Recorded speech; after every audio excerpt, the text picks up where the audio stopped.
We had a family with some teenagers move into the neighborhood this summer, and it's been a little bit of a headache. These kids, these teenagers, play really vulgar music. They use language that makes my ears just want to fall off my head. And the worst part is that late on Friday nights, the only night into the morning that my husband and I can actually sleep in, they start working up their party about 11 o'clock at night, and it goes into the wee hours. And this has gone on and on. And it's a little frustrating. I think a lot of people would want to go and yell at them or exchange words or something. And we realized last night, getting all worked up is not going to do anything. Let's just put in earplugs and drown it out. And sure enough, we did, and we went to sleep, and it was great. This gets to the heart of the message that Jesus has for us in Matthew chapter 5. For those of you who have been following along, I've been covering parts of the Sermon on the Mount. In chapter 5, starting in verse 43, Jesus says, "You have heard that it was said, 'You shall love your neighbor and hate your enemy.'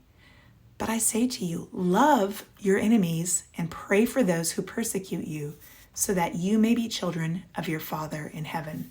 So a couple points I want to make. First, when we talk about loving God, that's important. But we are also called to love others. And this is regardless of how well we know them. These are the people right in front of us every single day, including the neighbors who are annoying across the street.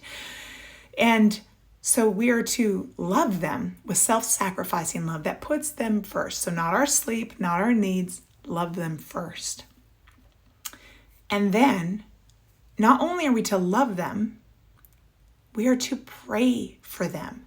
So this isn't just a casual word. And by the way, you can't really honor someone in prayer when you despise them in your heart. Think about that. But when we are praying for them, the word actually gets to extolling them and praising them and blessing them to God.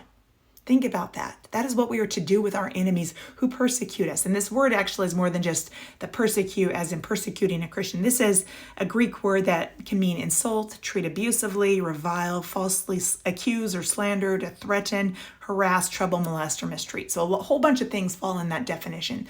And we know a lot of people who fit that definition. So we are to love them and we are to pray for them. And there's a reason. It actually comes down to verse 45 where it says, "So that you may be children of your Father in heaven."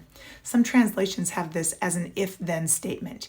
If you live like this, if you treat your enemies this way, then you will be children of your Father in heaven. Think about that. Are you living up to that if-then statement? It's really hard.